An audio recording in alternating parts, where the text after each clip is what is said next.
right way. I'm just sharing our understanding of it, and hopefully that will offer some value.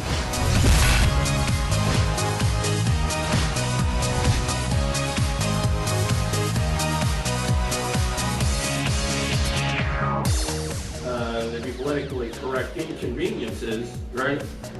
And, you know.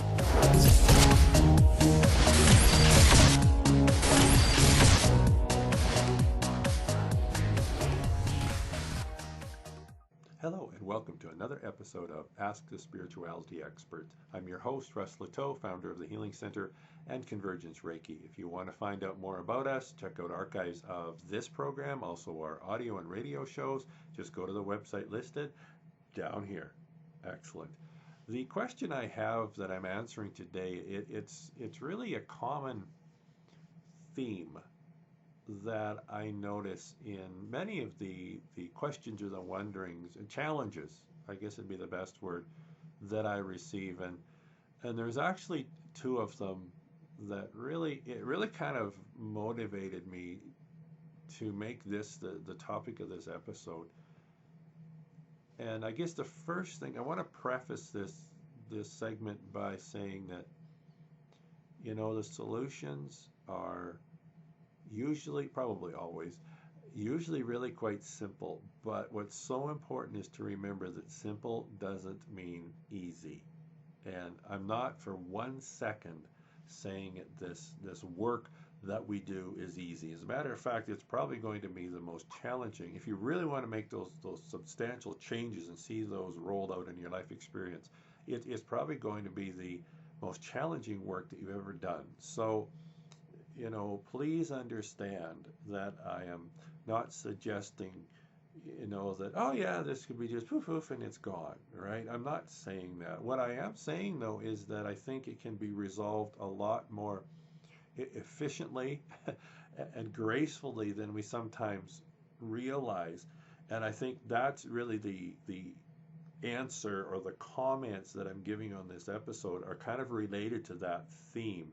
And I find that if we shift our focus of our energies from where we probably are having them focused to somewhere else, that's really what makes the difference. Now, these two particular emails that I received, and of course I'm not going to use specifics or particulars so much, but you know, they were a couple of other students that, you know, they got some challenges. One of them is it's a challenge actually in their present moment experience. And the other one is a challenge that they have, or a question, I guess you would say, regarding an event, some events that were very traumatic, and that's probably the most polite word I could use to describe them.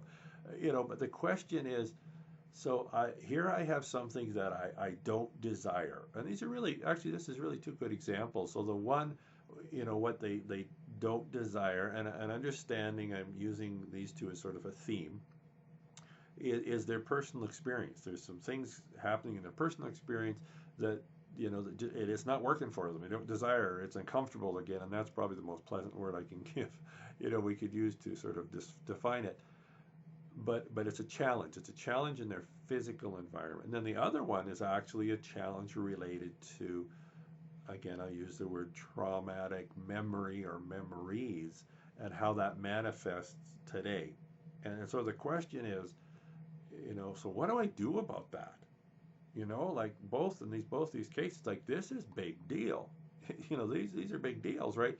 What do I do with that? And I guess how can I resolve it? And so I'm going to use that as the question, or the foundation point from which I'll jump off of here. So the question, if you will, is, I have this experience, these experiences that are you know, very uncomfortable, and again, that's the most polite word we can use for it, very difficult, very challenging, and like they're in my face, you know, what do I do about it? And I'm really, I guess, going to share, you know, sort of some learnings that I've learned from my experience, and then through networking with others as well.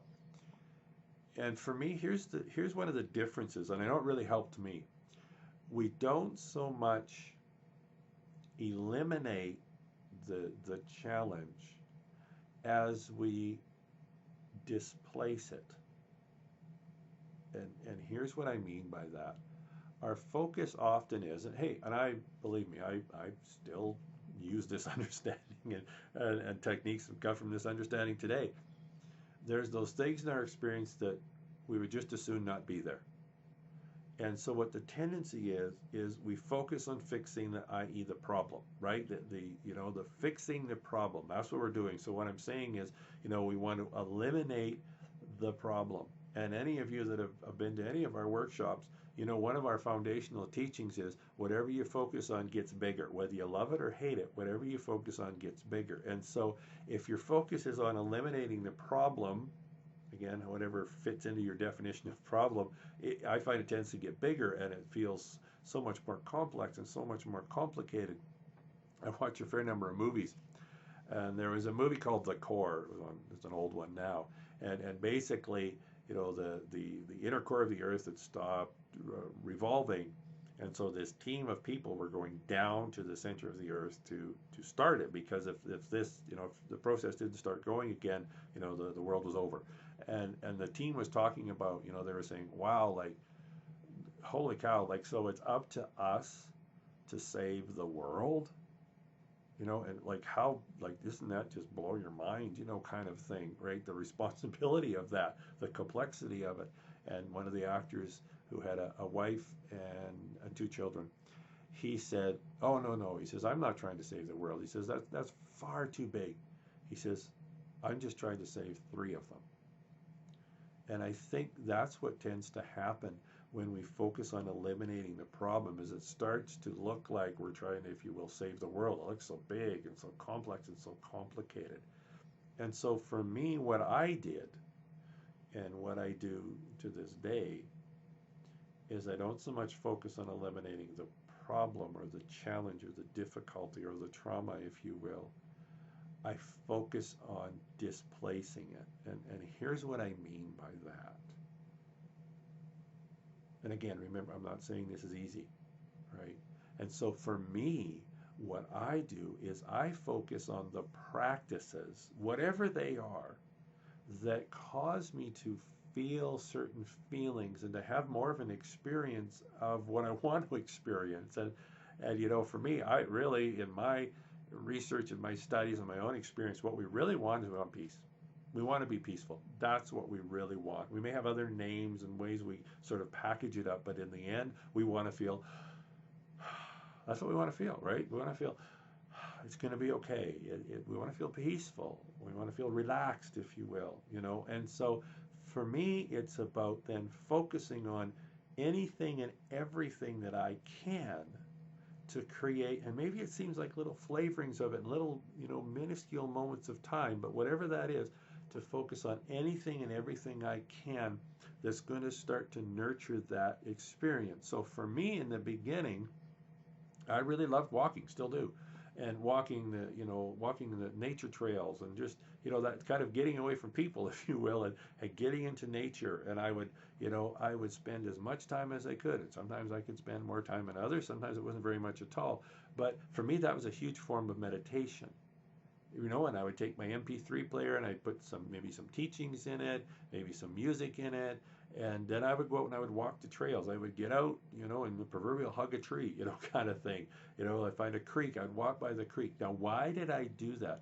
I did that because, and maybe it's just partial, and maybe it's incredibly transient and temporary, but at least I was feeling a flavoring of, peace, stillness, relief, whatever words you want to attach to that, right? So you see, what I'm doing is I'm starting to create those experiences that I want to experience.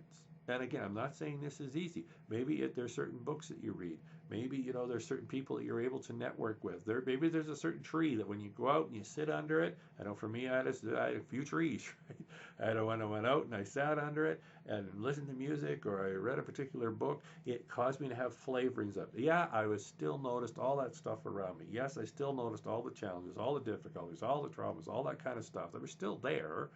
But I was now focusing on something that I wanted to focus on, something that caused me to feel in a way that I wanted to feel, as opposed to all this other stuff externally.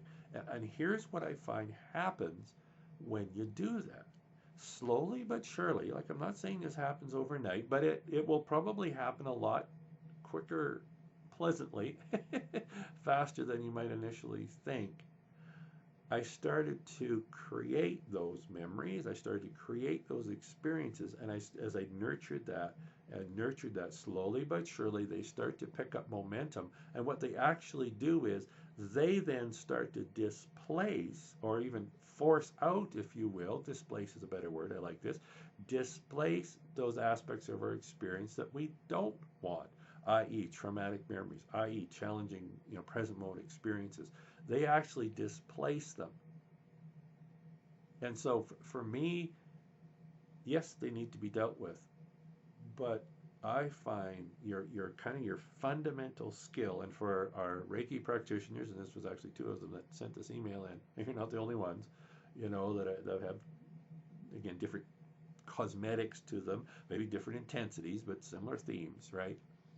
That's why I keep focusing so much on doing your self-treatments, because your self-treatments, they begin to create that flow, that flavoring of experience. And what it will do is, it's like it pushes out from the inside out, and it begins to displace those things that we don't desire.